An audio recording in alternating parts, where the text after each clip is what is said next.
Bienvenidos a Economía en Breve semanal con lo más relevante del acontecer económico. El próximo miércoles 25 de octubre tendremos nuestro webinar trimestral de perspectivas económicas. Les recuerdo a todos los que tienen una suscripción generosa de 6 meses vigente que tienen un lugar sin costo, pero por favor manden su confirmación para que les enviemos en su momento la liga para que puedan conectarse. Los que tengan otro tipo de suscripciones y quieran conectarse al webinar, por favor, manden un correo para que les digamos el precio especial que tenemos en cada opción. El tema más relevante de la semana fue la tensión en el Congreso de Estados Unidos entre demócratas y republicanos que lograron evitar un cierre de actividades del gobierno en el último minuto, logrando un acuerdo para mantener al gobierno funcionando hasta el 17 de noviembre en lo que terminan de negociar el presupuesto. Para lograr el acuerdo, el vocero de la Cámara, el republicano Kevin McCarthy, se confrontó con la parte más conservadora de los republicanos que amenazaban con removerlo de la vocería y vamos a ver qué ocurre ahí. El acuerdo se logró, pero estas tensiones que les digo entre los republicanos y en el Congreso en lo general seguramente van a continuar. En México, la tasa de interés de referencia de la política monetaria se mantuvo sin cambio en 11.25%, tal como se anticipaba con el acuerdo unánime de todos los miembros de la Junta de Gobierno del Banco de México. En su comunicado señalan que la inflación ha descendido a un ritmo más lento al esperado, pero habría que preguntarse si esto se debe a choques inesperados o a que el nivel alcanzado por la tasa de interés es todavía insuficiente para poner la inflación en la trayectoria deseada hacia la convergencia. Esta es una observación mía, no está en el comentario. También mantienen la advertencia que la tasa de interés se mantendrá en su nivel actual por un periodo prolongado. El proverbial elefante en la habitación es el tema del paquete económico del gobierno para el 2024, sobre el que no hacen ningún comentario, aunque podría fácilmente argumentarse que el nuevo retraso en la convergencia podría deberse, al menos en parte, a la menor disciplina fiscal que está planteando el gobierno, que le complica la labor a la política monetaria. Me sorprendió un poco ver que revisaron ligeramente al alza las trayectorias pronosticadas para la inflación general y subyacente para el cierre de este año y para el que sigue, postergando un par de trimestres más la convergencia a la meta de inflación del 3%, ya que los resultados recientes de inflación no han sido tan malos. En esta gráfica pueden ver la evolución de la tasa de interés de referencia monetaria junto con la inflación anual general y subyacente. Me parece que el periodo prolongado antes de comenzar a bajar la tasa podría abarcar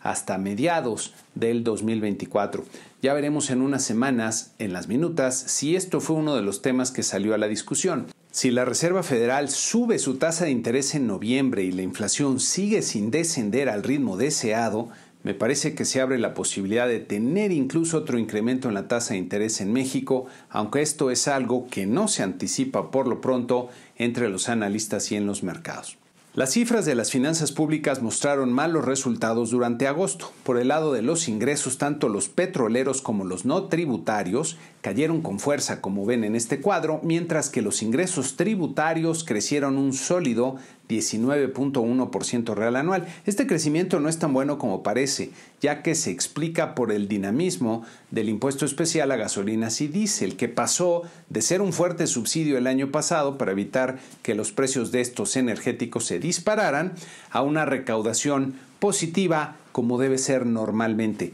Llama la atención que la recaudación por IVA se contrajo en agosto y muestra una caída importante en el acumulado del año, lo que va a contracorriente de la aparente fortaleza que se ha reportado en el consumo privado de las cifras del INEGI. A lo mejor estamos viendo una mayor actividad informal también en el consumo. El gasto total representa un fuerte incremento de 514.7 miles de millones de pesos en el acumulado enero-agosto, y para que se den una idea de lo que representa esta magnitud, tomando el dato de lo que gana en promedio un policía en el país, que son 6.800 pesos al mes, con este monto de 514.7 miles de millones de pesos alcanzaría para tener una fuerza de 6.3 millones de policías, que mucha falta hace para atender los crecientes problemas de inseguridad en el país. Regresando al cuadro, los crecimientos más fuertes de agosto se los llevan los renglones de subsidios y transferencias y el costo financiero. Como resultado, se registró un déficit de 38.9 miles de millones de pesos en agosto y 512.5 miles de millones de pesos en el acumulado enero-agosto. En lo que va del año, la deuda interna bruta, es decir, la que se financia en el mercado doméstico, se ha incrementado en 1.2 millones de pesos en lo que va del año y 4.175 millones de pesos en lo que va del sexenio, como ven en este cuadro con información de la Secretaría de Hacienda. Si vemos la deuda total interna y externa, esta se ha incrementado en 150 mil millones de dólares en lo que va del año y 323.6 miles de millones de dólares en lo que va del sexenio. Así se ve la evolución mensual de la deuda pública total, con una fuerte aceleración en los últimos meses. Y si dividimos la deuda total entre el número de personas ocupadas que reporta la ENOE, la Encuesta Nacional de Ocupación y Empleos, y que son las que producen ingresos, entonces a cada una le tocarían 432 mil pesos, que te alcanzaría para comprarte un buen coche último modelo. Las cifras de finanzas públicas reflejan un ejercicio eminentemente electoral del presupuesto y en los próximos años nos llegará la factura. Por otro lado, las cifras de agosto de la Encuesta Nacional de Ocupación y Empleo, la ENOE, del INEGI, arrojan una lectura positiva del mercado laboral. El indicador más relevante y que más atención atrae es la tasa de desocupación, que mide la proporción de las personas abiertamente desocupadas respecto a la población económicamente activa, y que pueden ver en esta gráfica con las cifras originales en la línea oscura y las desestacionalizadas en la línea anaranjada, en ambos casos bajando respecto al dato de julio. Si lo vemos en número de personas, la población abiertamente desocupada sumó 1.8 millones en agosto, bajando en 120 mil respecto a julio pasado. Un indicador más amplio del nivel de desempleo es la llamada brecha laboral, que es la proporción de los abiertamente desocupados, los que se declaran disponibles para trabajar pero están incluidos dentro de la población no económicamente activa, y los que están subocupados, todo esto respecto a la población económicamente activa extendida. En este caso vemos un nivel de 17.8%, marginalmente mayor al observado en julio. En general, buenos resultados del mercado laboral en agosto, de acuerdo con lo que vemos en la encuesta. Por otro lado, la balanza comercial registró un déficit de 1.377 millones de dólares en agosto, que fue sensiblemente menor al observado hace un año, como pueden ver en este cuadro resumen. El comercio total, que es la suma de exportaciones e importaciones, repuntó a un nivel parecido al que registró hace un año, como pueden ver en esta gráfica, en la que también se observa un estancamiento en el último año y medio. Las exportaciones automotrices repuntaron en agosto y parecen retomar una tendencia ascendente en los últimos 4 meses, como pueden ver aquí en la gráfica. Cabe notar que estas exportaciones están expresadas en valor, por lo que parte de la recuperación de los últimos 2 años se explica también por el repunte en el precio de los automóviles. Las exportaciones manufactureras no automotrices repuntaron respecto a lo observado en julio, pero como pueden ver en la gráfica se mantienen dentro de una tendencia lateral. Las importaciones intermedias no petroleras, que corresponden principalmente a los insumos utilizados en la producción y por lo mismo reflejan el ritmo de la actividad económica interna, repuntaron un poco en agosto respecto a julio, pero se han estancado en los últimos 6 meses, y si comparamos respecto a lo registrado hace un año, presentan incluso una tendencia descendente. Regresando al cuadro, podemos ver que las importaciones de bienes de consumo y de bienes de capital están creciendo con fuerza, lo que me parece que es sobre todo un reflejo de la sobrevaluación que muestra el peso mexicano. También en la semana se publicaron las cifras del financiamiento bancario al sector privado, que siguieron creciendo en el destinado al consumo, que pueden ver aquí en la línea azul claro, mientras que el crédito a empresas y personas físicas con actividad empresarial en las barritas naranjas y el crédito a la vivienda en la línea oscura se frenaron en el mes de agosto. Al interior del crédito al consumo,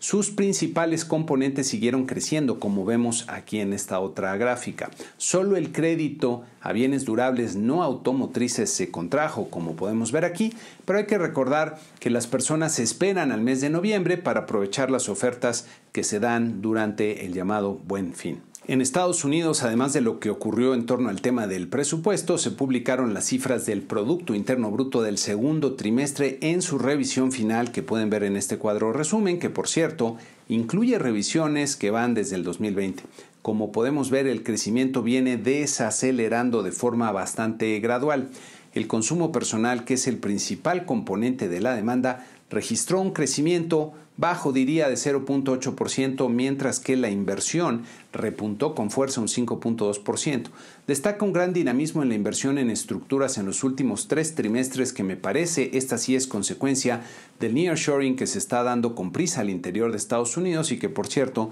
podría aprovecharse en México si cambiáramos la política energética y fortaleciéramos el Estado de Derecho en nuestro país. Pero mientras esto ocurre, en una muy mala noticia para México, la oficina de la representante comercial de Estados Unidos publicó los resultados de la reunión que sostuvo con la secretaria de Economía, Raquel Buenrostro, en la que subrayan la urgencia de que México haga progreso significativo en las consultas que se hacen en el marco del TEMEC sobre las medidas de energía tomadas por México y expresó una preocupación creciente sobre la metodología del cobro del espectro que continúa inhibiendo la competencia en el sector de telecomunicaciones de México. Esto deja ver que las fricciones con nuestros socios comerciales están creciendo de una forma totalmente innecesaria y que nos va a costar mucho, nos va a costar muy caro en el futuro. En una buena noticia, el principal indicador de inflación para la Reserva Federal, el índice de precios del gasto personal en consumo, se moderó de forma importante en agosto al registrar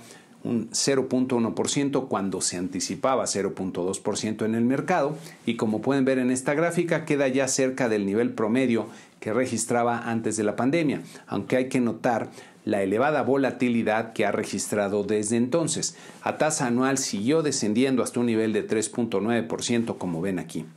El ingreso personal creció 0.4% nominal en agosto, en línea con lo esperado, pero como pueden ver en esta gráfica que presenta su valor en términos reales, es decir, en dólares constantes, se ha estancado por 8 trimestres consecutivos. El gasto personal en consumo creció 0.4% también, nominal en agosto, apenas por debajo del 0.5% que se esperaba. En esta gráfica pueden ver su comportamiento en dólares constantes con un ligero repunte del mes pasado, pero dentro de una tendencia, diría, lateral. En esta otra gráfica podemos ver la evolución del flujo del ahorro personal, que es la diferencia entre el ingreso y el consumo, y que ya presenta una tendencia descendente en los últimos 4 meses, regresando a niveles del 2018. Si vemos el consumo como proporción del ingreso, podemos notar que está en el nivel más elevado desde el 2014, lo que quiere decir que el consumidor ha mantenido un gasto fuerte a costa de un menor ahorro, lo que resulta insostenible y diría presagia un ajuste en el consumo en los próximos meses. Los mercados accionarios continuaron algo tensos ante las fricciones que había en el Congreso de Estados Unidos para aprobar el presupuesto. En su mayoría, los mercados accionarios registraron pérdidas durante la semana y durante todo el mes de septiembre, como pueden ver en nuestro cuadro resumen. Nuestro promedio de 10 mercados que ven aquí perdió 0.9% en la semana y 2.8% durante el mes de septiembre. La Bolsa de Valores en México perdió 1.6% en la semana para cerrar en los 50.875 puntos.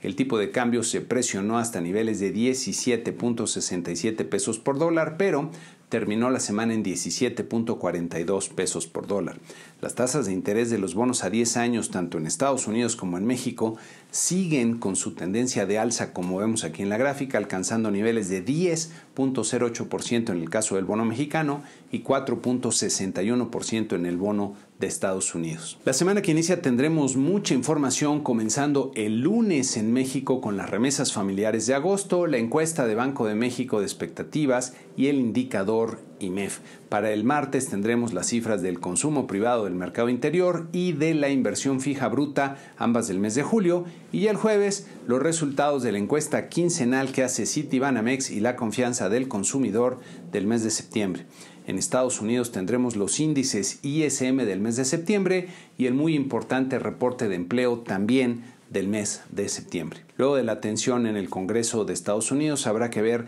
cómo comienzan los mercados financieros el último trimestre del año, en el que comienzan a ajustarse los portafolios con miras ya hacia el año que está por iniciar. Para la sección Tiempo de Crecer les tengo un par de reflexiones que me parecen muy valiosas del gran escritor peruano Mario Vargas Llosa, que transitó durante su vida de ser un ferviente socialista a un liberal demócrata. Y nos dice: romper con el socialismo y revalorizar la democracia me tomó algunos años, nos dice en su libro La llamada de la tribu. Fue un periodo de incertidumbre y revisión en el que poco a poco fui comprendiendo que las libertades formales de la supuesta democracia burguesa no eran mera apariencia detrás de la cual se oculta la explotación de los pobres por los ricos, sino la frontera entre los derechos humanos, la libertad de expresión, la diversidad política y un sistema autoritario y represivo en donde, en nombre de la verdad única representada por el Partido Comunista y sus jerarcas, se podía silenciar toda forma de crítica, imponer consignas dogmáticas y sepultar a los disidentes en campos de concentración o incluso desaparecerlos. Con todas sus imperfecciones, que eran muchas, la democracia al menos reemplazaba la arbitrariedad por la ley. Me parece muy importante atender lo que nos dice Vargas Llosa, a lo que añadiría que, en nombre del combate a la injusticia, se alzan esos líderes que atizan emociones muy fuertes en las personas que se sienten víctimas de esas injusticias y que dejan de pensar al creer en una causa que no se dan cuenta, pero que está fuera del alcance, porque el propósito verdadero de esos líderes no es hacer justicia de verdad, sino alcanzar un poder sin contrapesos que les permite enriquecerse a ellos y a sus grupos más cercanos, eternizándose en el poder, pero destruyendo la prosperidad de sus países. Hoy vemos los ríos de gente que huyen de sus países de origen desplazados por el hambre y la violencia, en busca de la esperanza en otro lado donde al menos haya orden que ya no encuentran en la tierra en la que nacieron. No es coincidencia que esos ríos de gente vienen de países como Venezuela o Cuba o Nicaragua, en donde esos líderes que prometían luchar por la justicia y altos ideales terminaron produciendo solo miseria y sufrimiento. Hay que darnos cuenta para evitar que eso termine pasando también en nuestro país.